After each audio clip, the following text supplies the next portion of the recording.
मैं स्कूल में पढ़ा करती थी, पर सिर्फ 14 साल की थी और गलत संगत में पड़ गई। उम्र इतनी नहीं थी कि मुझे गलत सही का फ़र्क महसूस होता, इसलिए मुझे ये सब हंसी मजाक लगता था। लड़कियों से दोस्ती करना, ये सब कुछ मुझे अच्छा लगता था, जैसे ये सब फ़न है। मेरी माँ एक ऑफिस में जॉब करती थी और मेरा बाप नहीं था, इसलिए उन्हें मैं माँ और बाप दोनों समझती थी। इसलिए उनके पास ज़्यादा वक्त नहीं होता था कि मुझे वक्त दे सकें। वे मेरी ज़रूरत पूरी कर देती थी, लेकिन वक्त नहीं देती थी, और शायद यही कमी थी, मैंने लड़कों से दोस्ती शुरू कर दी। सवाब का तो इस वक्त मुझे मालूम नहीं था, इसलिए गुनाह की सारी हदें पार कर ली और मैं प्रेग्नेंट हो गई। ये बात मैं अपनी माँ को किसी सूरत नहीं बता सकती थी, क्योंकि उन्होंने तो मेरा स्कूल छुड़वा देना था। मेरी दोस्ती जिन्होंने मुझे गलत रास्ता दिखाया था, जब मैंने उन्हें बताया तो उन्होंने कहा कि एक ही हल है, तुम अब किसी हॉस्टल में दाखिल हो जाओ, क्योंकि मेरा मैट्रिक पूरा हो चुका था और आगे मुझे किसी कॉलेज में ही दाखिला लेना था। इसलिए मैंने एक दूसरे शहर में कॉलेज में अप्लाई कर दिया और वहाँ मुझे दाखिला मिल भी गया। इस तरह मैं दूसरे शहर में हॉस्टल में रहना शुरू हो गई। मेरी माँ मुझे कहती थी कि आके मुझे मिल जाओ, लेकिन मैं हमेशा कहती कि मेरी पढ़ाई बहुत मुश्किल है, कॉलेज से छुट्टी नहीं मिलती। इस तरह तकरीबन मैंने पूरा अरसा हॉस्टल में ही गुजार दिया। मेरा साथ मेरी वहाँ की एक दोस्त थी और मैंने एक बेटे को जन्म दिया। उस बच्चे को रात को ही मैंने उठवाकर कूड़े में फेंक दिया और कुछ अरसे में मुकम्मल ठीक हो गई तो मैं घर वापस आ गई। मुझे लगता था कि मेरी माँ को तो किसी बात का पता ही नहीं हुआ होगा, और शायद ये सच भी था, और ये एक बहुत बड़ा गुनाह खामोशी से ढक गया। कभी कभी मुझे इस बच्चे के बारे में याद आती, लेकिन मैं खामोश हो जाती हूँ कि इस वक्त मैं खुद बच्ची हूँ। ममता और इस तरह की चीज़ों के बारे में मुझे ज़्यादा नहीं पता था। वह लड़का जिसका वह बेटा था, मैंने उससे भी इस बारे में कुछ नहीं बताया, लेकिन उससे दोस्ती ख़त्म कर दी, जिसके बाद मैं इतना डर गई कि मैंने कभी किसी लड़के से भी दोस्ती नहीं की और सिर्फ अपनी पढ़ाई पर ध्यान देती। लेकिन कॉलेज के बाद यूनिवर्सिटी भी ख़त्म हो गई और मेरी यूनिवर्सिटी ख़त्म होने के साथ ही मेरी माँ की पेंशन हो गई। मैंने उनसे भी कहा कि वे शहर छोड़कर मेरे पास आ जाएं, क्योंकि हम लोग इधर भी किराए के घर में रहते थे। इसलिए मेरी माँ भी मेरे पास आ गई। मैं खुद नौकरी करती थी। मेरी माँ चाहती थी कि मैं वक्त से अपने घर की हो जाऊं, लेकिन मैं तो मर्द के नाम से ही दूर भागती थी। इसकी वजह माँ ये समझती थी कि शायद सारी ज़िंदगी मैंने कोई मर्द अपने घर में नहीं देखा, इसलिए ऐसा है। वे मुझे बिठाकर समझाती रहती, लेकिन मेरे अंदर क्या चल रहा था ये तो उन्हें मालूम नहीं था। मैं उन्हें मना कर चुकी थी और मेरे साथ पढ़ने वाली, मुझे गलत रास्ता दिखाने वाली मेरी तमाम दोस्त अपने घर की हो चुकी थी और एक दो बच्चों की माँ भी बन गई थी।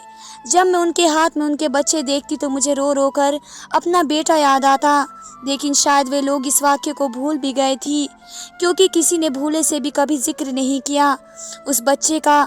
शायद मेरी तरह उनके दिल में भी यकीन था कि कूड़े के ढेर पर पड़े हुए इस बच्चे को जानवर खा गए होंगे और उसका कोई नामो निशान नहीं रहा होगा। माँ अब बीमार रहने लगी और मैं हर वक्त मेरी शादी के बारे में सोचती रहती, क्योंकि उन्हें लगता था कि वे किसी वक्त भी जा सकती हैं, क्योंकि उनकी बीमारी भी ऐसी ही थी। उनको कैंसर था और वह भी आखिरी स्टेज पर थी, और ये बात तो मैं भी जानती थी कि उनके पास बहुत कम वक्त है। वे जिस लड़के को मेरे पास लेकर आई मुझसे मिलवाने के लिए, मैं या तो ऐसे बिहेव करती कि वे लड़का खुद मना कर देता, और या फिर इसमें कोई ना कोई ऐसी खामी निकाल देती कि मैं खुद शादी से मना कर देती। अब इनको भी मेरे इस तरीके का पता चल गया, इसलिए उन्होंने मुझसे पूछे बगैर शादी की तैयारियां शुरू कर दी और मुझे अपनी बीमारी से ब्लैकमेल करके निकाह करने पर मजबूर कर दिया।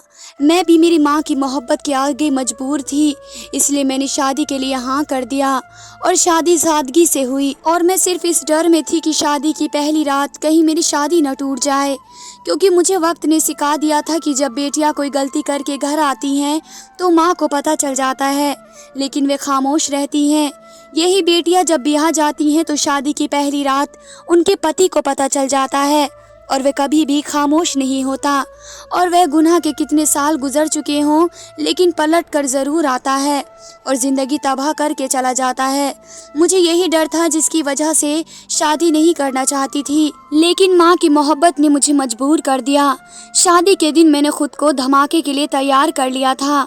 अगर पति ने इस तरह को कोई सवाल किया तो मैं उसे साफ जवाब दे दूंगी।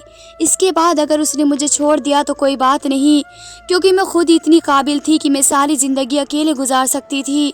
शादी की रात मुझे मेरा पति एक अपॉइंटमेंट में लेकर आया। मैं तो इससे मिली नहीं थी, उसके बारे में कुछ नहीं जानती थी सिवाय नाम के, और वह भी मुझे निकाह के वक्त पता चला था। इसलिए मुझे हैरत हुई कि मुझे घर में ले जाने के बजाय यहाँ क्यों लाया है। लेकिन मैं खामोश रही, क्योंकि मेरे साथ उसके कुछ दोस्तों की बीवियाँ थीं और उन्होंने मुझे कमरे में पहुँचाया जो बहुत अच्छे से सजा हुआ था। लेकिन मुझे कुछ भी अच्छा नहीं लग रहा था। आने वाले वक्त से डर रही थी और ये सोच रही थी कि अगर मेरा डर सही निकला और उस शख्स ने मुझे छोड़ दिया तो ना जाने मेरी माँ पर क्या बीतेगी। पहले तो सिर्फ एक फिक्र थी कि बेटी की शादी नहीं है। अगर मैं तलाक का दाग लेकर घर चली जाऊंगी तो वे तो जिंदा नहीं रहेंगी। मैंने सवाल किया कि इसने अगर मुझे तलाक दे दी तो भी मैं माँ को पता नहीं चलने दूंगी। इस इंसान को किसी तरह भी राजी कर लूंगी कि कुछ अरसे माँ के सामने इन सब का नाटक करे, क्योंकि डॉक्टर मेरी माँ की ज़िंदगी को जवाब दे दिया था और अब यही एक हकीकत थी कि किसी भी वक्त वे मर सकती थी। ये सारी बातें तो मैं सोच रही थी कि वे क्या कहेगा, ये मालूम नहीं था। उस वक्त दरवाज़ा खुला और मेरा पति कमरे में आया। मैं आने वाले वक्त के लिए खुद को तैयार करने लगी। उसने मेरा घूंघट उठाया और मैं नज़र उस पर पड़ी। मुझे ऐसा लगा जैसे वक्त रुक गया हो और उसके बाद मुझे कुछ भी होश न रहा। जब होश आया तो मैं इसी बिस्तर पर लेटी थी। वे मेरे पास बैठा था। कमरे में डॉक्टर भी था। मुझे होश में आते देखकर डॉक्टर तो अपना बैग उठाकर चला गया। मेरा पति उसे छोड़ने के लिए गया तो मैंने उठकर फौरन अंदर से दरवाजे को लॉक लगा दिया। मैं दोबारा उसकी शक्ल भी नहीं देखना चाहती थी। मुझे बिल्कुल यकीन नहीं आ रहा था ये मेरा पति है, और ये कैसे हो सकता है। मैं नहीं जानती थी। मेरी माँ ने बगैर बताए शादी की है, लेकिन वह तो मेरे बारे में जानता होगा। वह कैसे मुझसे शादी करने के लिए हामी भर गया। मैं बैठकर यही सोच रही थी और रोई जा रही थी, क्योंकि कोई भी होता तो मैं उसको पैसे दे देती, लेकिन इस शख्स को तलाक न देने के लिए राजी करना तो एक तरफ, मैं तो उससे बात भी नहीं करना चाह रही थी और मैं कर भी नहीं सकती थी। मेरे पास बोलने को कुछ था ही नहीं। वे मुझे यकीन था कि अब अगर उसे मेरे बारे में मालूम नहीं था तो उसे देखने के बाद किसी सूरत कबूल नहीं करेगा। इतने में दरवाजे बजाने की आवाज़ आई और वह मुझे दरवाजे खोलने को कह रहा था। जब मैंने दरवाज़ा खोला तो उसने दूसरी चाबी से खुद ही खोल दिया और अंदर आ गया और कहने लगा, बचकानी हरकत दरवाज़ा बंद करने वाली क्यों करी। मैं जानती थी कि कमरे की चाबी किसके पास होगी, लेकिन मैं कुछ वक्त के लिए बस अकेले रहना चाहती थी। वे मेरे सामने बैठ गया और कहने लगा कि मुझे देखकर हैरान हो रही हो। मैंने कहा, क्या मुझे हैरानी नहीं होनी चाहिए, बल्कि मुझे तो परेशान होना चाहिए। मेरे साथ क्या होगा। उसने कहा कि जो होगा अच्छा होगा, इसलिए तुम फिक्र ना करो और रेस्ट करो। ये कहकर वह वहाँ से चला गया, बल्कि उस कमरे से क्या उस फ्लैट से निकल गया और मैं वहाँ उसके फ्लैट में अकेली रह गई। मुझे समझ नहीं आ रहा था कि वे बंदा मुझे खुलकर बात क्यों नहीं करता, क्योंकि कल हमने माँ की तरफ वापस जाना है। उनको क्या जवाब दूंगी कि मुझसे कोई बात कहे बगैर निकल गया। वे सारी रात मेरी बेचैनी में गुजरी। दूसरे दिन सुबह वे वापस आया तो उसके साथ ही कुछ दोस्त और उनकी बीवियाँ थी और वे एक ब्यूटिशियन भी थी, और वह ऐसे जाहिर कर रहा था जैसे मुझसे बहुत खुश है। मुझे तो कुछ भी समझ नहीं आया, क्योंकि जब तक मैं उससे बात नहीं कर लेती मैं बेफिक्र नहीं हो सकती थी। उसने कहा कि ये ब्यूटिशियन जल्दी से कपड़े बदल लो ताकि तैयार कर सके, आज हमारा वलीमा है। मेरे पास उसकी बात मानने के सिवा कोई चारा नहीं था, क्योंकि अगर मैं शोर मचाती तो उसके दोस्तों को भी ये मालूम हो जाता और फिर ये बात मेरी माँ तक भी पहुँच जाती। मुझे एक तरफ उसकी चाल ठीक ही लगी कि वह बस खामोश रहना चाहता है। शायद वह भी मेरी माँ की बीमारी के बारे में जानता है, उसकी बीमारी तक ये सारा नाटक करना चाहता है। इसलिए मैंने भी खुद को बेफिक्र कर दिया और तैयार होने लगी। तैयार होकर जब हम लोग हॉल में पहुंचे तो मेरी माँ भी वहां पहुंच गई। मैंने चेहरे पर मुस्कुराहट सजाई। मुझे खुश देखकर मेरी माँ भी बहुत खुश थी और वह भी इस तरह पूरे हॉल में घूम रही थी जैसे वे शादी से बहुत खुश हो। मैं अच्छी तरह से खुश तो नहीं हो पा रही थी, लेकिन अपनी तरफ से पूरी कोशिश कर रही थी कि किसी को कोई शक ना हो। वैसे भी वहाँ मेरी जान पहचान वालों में मेरी कुछ दोस्त और सिर्फ मेरी माँ थी, इसलिए मुझे ज़्यादा खुश रहने की ज़रूरत भी नहीं थी। वलीमा ख़त्म होने के बाद मुझे फ़िक्र शुरू हो गई, अब मुझे दोबारा उस घर में जाना पड़ेगा। लेकिन माँ ने बताया कि आज मैं उनके साथ जा रही हूँ क्योंकि ये रस्म होती है। मुझे मालूम नहीं था, लेकिन दिल ही दिल में इस रस्म बनाने वाले को दुआ दे डाली और खुशी खुशी माँ के साथ उनके घर चली गई। वहाँ जाकर मैं तो सो गई। माँ मुझसे सवाल करना चाहती थी, लेकिन मैंने उनको बेफिक्र कर दिया कि मैं बहुत खुश हूँ, लेकिन थकी हुई हूँ इसलिए सोना चाहती हूँ। वह रात अपने कमरे में अपने बिस्तर पर सुकून से गुजरी, लेकिन वह सुकून तब खत्म हुआ जब दूसरे दिन दोपहर को वे मुझे वापस लेने आ गए। माँ के सामने जाने से इनकार तो नहीं कर सकती थी, इसलिए उसके साथ चली गई। सारे रास्ते हम दोनों ने एक दूसरे से कोई बात नहीं की। हम कहीं से भी नई शादीशुदा जोड़े नहीं लग रहे थे। जब फ्लैट में दाखिल हुए तो मैंने उनसे कहा कि चूहे बिल्ली का बहुत हो चुका, उनसे सच में मुझे नहीं पहचाना, और अगर उसने मुझे पहचान लिया है तो ऐसा क्यों कर रहा है। उसने कहा कि वह हर चीज़ की वजह इस शर्त पर बताएगा कि मुझे उसकी सारी बातों पर यकीन भी करना होगा और कबूल भी करना होगा। मेरे पास तो उसके अलावा कोई चारा भी नहीं था कि उसकी बातों पर यकीन कर लूं, इसलिए मैंने कहा कि वे जो बोलेगा मैं उस पर यकीन करूंगी, लेकिन आप मुझे बताएं कि ये सब क्या है, क्योंकि वे कोई और नहीं वही लड़का था जिसने स्कूल के दौरान मेरे साथ वह सब कुछ किया था। उस वक्त वह भी मेरी उम्र का था, मेरा बहुत अच्छा दोस्त और शायद मेरे बच्चे का बाप भी था। मैंने सोच लिया कि मैं इसे अपने बच्चे के बारे में बता दूंगी, लेकिन पहले मैं उसकी तरफ की कहानी सुनना चाहती थी।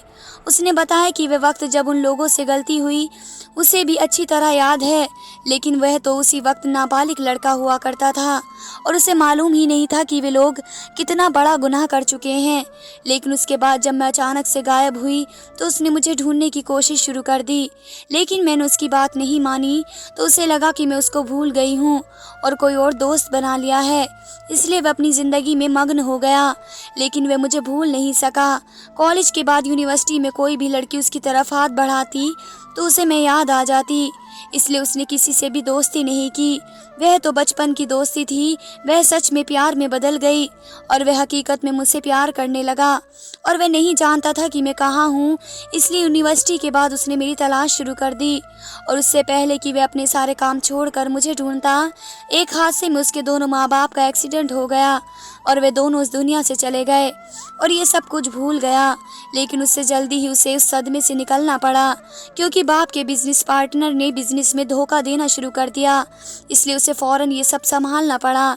लेकिन इतनी जल्दी घर संभाल लेना बहुत मुश्किल था, इस सब में उसे बहुत साल लग गए। और जब वह सेटल हुआ तो मुझे ढूंढने का सिलसिला दोबारा शुरू कर दिया।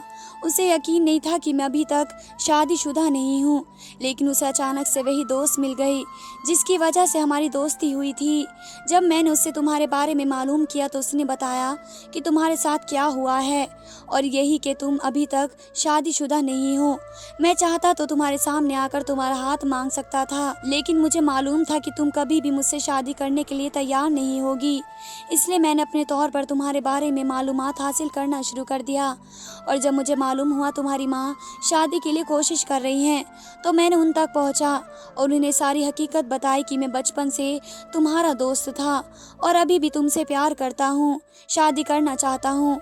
लेकिन उन्होंने ये कहा कि मैं तुमसे शादी के लिए तैयार नहीं होंगी, इसलिए ज़रूरी है कि मिले बगैर अचानक निकाह कर दिया जाए। मुझे तुमसे मिलने की ज़रूरत भी नहीं थी, इसलिए मैं तैयार हो गया और यूं हमारी शादी हो गई। उस दुनिया में अब मेरा तुम्हारे सिवा कोई नहीं है। मैंने कहा कि तुम्हें बाकी तो मेरे बारे में सब पता है, लेकिन तुम्हें ये मालूम नहीं कि हम दोनों का एक बेटा भी था। मुझे अपनी माँ से भी छुपाना पड़ा और उसको पैदा करके मैंने कूड़े पर फेंक दिया, और इसी वजह से मैं वह शहर छोड़कर हमेशा के लिए यहाँ शिफ्ट हो गई। वह तो ये सुनकर हैरान हो गया और कहा तुम्हें कम से कम मुझे बताना तो चाहिए था, लेकिन उसको बताने का कोई फ़ायदा नहीं था, वह क्या कर सकता था। तो ये सारी बातें मैंने उसे बताई तो वह भी खामोश हो गया। लेकिन मैं चाहता था कि उसे बच्चे को हम ढूंढें। मैंने कहा कि ये सब करने का कोई फ़ायदा नहीं, क्योंकि इतने साल गुजर चुके हैं, कम से कम 21 साल में। अगर वह ज़िंदा होता तो कभी तो सामने आता। एक दिन का बच्चा था और कूड़े के ढेर पर जानवरों ने उसे खा लिया होगा, इसलिए हमें उस पर फतेह लेनी चाहिए। इसने कहा कि नहीं, हमें कम से कम एक दफ़ा ज़रूर कोशिश करनी चाहिए। मुझे यकीन तो नहीं था, लेकिन मैंने हामी भर ली। अगले दिन हम लोग उस इलाके में वापस गए जहां मैं अपनी औलाद को फेंक कर आई थी। वहां मालूम करने से लोगों ने बताया कि ये एक सुनसान इलाका है। यहाँ लोग बहुत से बच्चे लेकर जाते हैं। जिसके बारे में आप पूछ रहे हैं वे ज़िंदा होगा भी या नहीं, किसी ने उसको उठाया है या नहीं, इस बारे में कुछ भी कहना बहुत मुश्किल है, क्योंकि बहुत टाइम गुजर गया है। बात तो मुनासिब थी, लेकिन दिल में अब उम्मीद जागी थी कि मेरा बच्चा मुझे मिल जाएगा। मैंने और मेरे पति ने अपनी तरफ से हर कोशिश शुरू कर दी कि किसी तरीके से उस बारे में उसे कोई बात हासिल हो जाए। इतना अरसा गुजर जाने के बाद ये सोचना भी ख्वाब ही था। जब हम लोग हर तरफ से मायूस हो चुके थे, मैंने अपने पति से कहा कि हमें उसको भूल जाना चाहिए। वे किसी तरह भी उसे भूलने पर तैयार नहीं थे। उन्हीं दिनों माँ की तबीयत ज़्यादा ख़राब हो गई और वह सब कुछ भूलकर हम उनकी खिदमत करने में लग गए। लेकिन शायद उनका वक्त पूरा हो गया था, इसलिए वह हमें छोड़कर चली गई। मुझे तो यकीन नहीं आ रहा था कि मैं इस दुनिया में अकेली रह गई हूँ, लेकिन फिर भी मुझे हकीकत कबूल करनी थी। माँ के मर जाने के बाद कुछ तबीयत संभली तो मुझे याद आया घर तो किराए पर है, इसलिए मुझे वहाँ से माँ का सामान निकालना होगा। मैंने अपने पति से कहकर सारा सामान नीलाम कर दिया और उसके पैसे गरीबों में बांट दिए। लेकिन मैंने अपने लिए बहुत सी चीज़ें रख ली। उनमें एक पर्स था जो बहुत पुराना हो चुका था, लेकिन मुझे याद था जब मैं छोटी थी तो माँ उस वक्त किसी मॉल से ख़रीद कर लेकर आई थी और ऑफिस में किसी ख़ास फंक्शन पर वही लेकर जाती थी और अपनी सारी ज़रूरी चीज़ें उसी में रखा करती। इसलिए मैंने उसे अपने पास रख दिया। कुछ दिन गुजरने के बाद जब मेरे हालात कुछ बेहतर हो गए तो मैंने वो पर्स खोल कर देखा। इस पर्स में बहुत ज़्यादा यादें थी, मेरे बचपन की, माँ की जवानी की, मेरे बाबा की।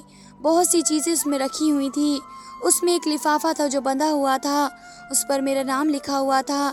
मुझे लगा मेरे नाम लिखा है तो शायद इसमें मेरे बचपन की यादें होंगी। अभी इसलिए मैंने खुशी खुशी वे लिफाफा खोला और मेरी हैरत की इंतहा न रही। मुझे लगा मुझसे ज़्यादा चालाक इस दुनिया में कोई भी नहीं, शायद क्योंकि मैं अपनी माँ को भोली भाली और बेखबर समझ रही थी और मुझे लगता था कि वे मेरे राज से वाकिफ़ नहीं हैं, लेकिन वे मेरे सारे राजों से वाकिफ़ थी। उसमें वे रिपोर्ट थी जिसमें पहली दफ़ा मुझे पता चला था कि मैं माँ बनने वाली हूँ, और लिफाफे के अंदर ही वे ख़त भी रखा था जिसमें मैंने खुद इस बात को लिखा था कि मैं उसके बच्चे की माँ बनने वाली हूँ। और सिर्फ यही नहीं, उसमें उस लड़के की बचपन से लेकर जवानी तक की तस्वीरें थी और पर्स में उसके साथ ही डीएनए रिपोर्ट भी थी जो मेरी और फरहान की थी, जिससे जाहिर होता था कि वे मेरा बेटा है। हम जिसको इतने अरसे से ढूंढ रहे थे उसके बारे में माँ सब कुछ जानती थी। मैंने फ़ौरन फरहान को आवाज़ दी और उससे ये सारी बात बताई। वह भी सुनकर हैरान रह गया। हमारे पास बहुत से सवाल थे कि मेरी माँ को ये सब कैसे मालूम हुआ। वह तो हमारे सवालों के जवाब देने से पहले ही इस दुनिया से जा चुकी थी, लेकिन उस लिफाफे में मौजूद एक ख़त ने वह सारे सवालों के जवाब लिख कर गई, और वह ख़त भी मेरे नाम ही लिखा था और उन्हें मालूम था कि उनकी मौत के बाद ये ख़त मुझे मिलेगा।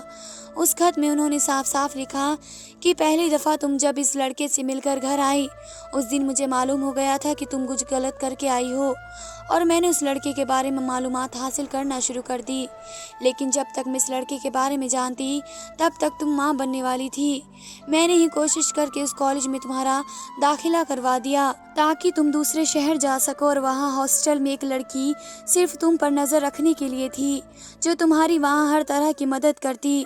उसको मैंने वहाँ भेजा था क्योंकि मैं नहीं चाहती थी कि ये राज तुम मेरे सामने खोलो, पर मुझे मालूम है और मैंने तुम्हें इसलिए नहीं पता लगने दिया कि सारी ज़िंदगी तुम एक शर्मिंदगी में गुजारो या कोई गलत कदम उछालो कि तुम जिस उम्र के हिस्से में थी वो इतनी बड़ी गलती के बाद इंसान या तो सीधे मर जाता है या मुकम्मल बिगड़ जाता है। लेकिन अंदाजे से लगा था कि तुम अब सुधर गई हो, इसलिए जब तुम वे बच्चा कूड़े में डाल कर आई तो तुम्हारे साथ जाने वाली लड़की उसके थोड़ी देर बाद ही वे बच्चे को उठा कर ले आई और उसने एक औरत के हवाले कर दिया जिसके बारे में मैंने उसको बताया था। हमारे गांव के रिश्तेदार है, ये बच्चा गांव में ही रहा। मैं हर महीने उसका खर्चा भेजती रही, कभी कभार मिलने भी चली जाती। उसका नाम मैंने सलार रखा है और ये बच्चा भी यूनिवर्सिटी में इसी शहर में पढ़ रहा है। जिसने उसको पाला है वे मर चुकी है। इस बच्चे को मैंने अपने बारे में ये बताया कि मैं उसकी माँ हूँ और तुम्हारे बारे में ये कि तुम उसकी बड़ी बहन हो, क्योंकि मैं तुम्हारा राज तुम्हारे बेटे के सामने भी नहीं खोलना चाहती थी कि वे तुमसे नफरत ना करे। अब वे इतना बड़ा हो गया है कि बात को समझ सके, इसलिए मैंने उससे ये कहा कि मैंने तुम्हें इसलिए अलग रखा हुआ है कि तुम्हारे बाप के ख़ानदान को अगर मालूम हुआ तो तुम्हें नुकसान पहुंचाएंगे, क्योंकि लड़की से तो उन्हें कोई मसला नहीं है, लेकिन तुमसे है कि कभी जायदाद में हिस्सा मांगो। ये बात समझ गया है और ये झूठ भी नहीं है। मुझे तो खुदा ने बेटा दिया नहीं, इसलिए वे लोग मेरे खिलाफ कोई कदम नहीं उठा सके, लेकिन तुम्हें इस झूठ को लेकर सारी ज़िंदगी चलना है। हो सके तो उसे अपने पास ले आना। मेरे मरने के बाद वे बिल्कुल अकेला हो जाएगा, लेकिन कभी कभी जज्बात में आकर भी उसे सच मत बताना, क्योंकि इसके दिमाग में मैंने तुम्हारी इज्जत बनाई हुई है। मैं इस खत को पढ़कर हैरान और परेशान रह गई कि मेरी माँ मेरी इतनी बड़ी गलती को कैसे सुधार सकती हैं, और मैं जो सारी ज़िंदगी इस घुटन में थी कि मैंने अपनी औलाद को अपने हाथों ख़त्म कर दिया है। फिर हम उसी वक्त उसे हॉस्टल गए और उसे अपने बारे में बताया। वह बहुत खुशी से मिला और कहने लगा, मुझे बहुत शौक था आपसे मिलने के लिए, मगर माँ मना करती थी। मैं उसी वक्त उसको हॉस्टल से रिज़ाइन करवा कर अपने साथ घर ले आई। मैं माँ की तरह उसका ख्याल रखती और वह इसी बात पर खुश था कि वह अपनी बहन के साथ रह रहा है, लेकिन वह नहीं जानता था कि जिसके साथ वह रह रहा है वे उसकी बहन नहीं उसकी माँ है। लेकिन ऊपर वाला हर किसी की माँ को सलामत रखे, क्योंकि वे हमेशा बेटी और बेटों की राजदार भी होती हैं, उसके पर्दे भी रखती हैं। धन्यवाद दोस्तों।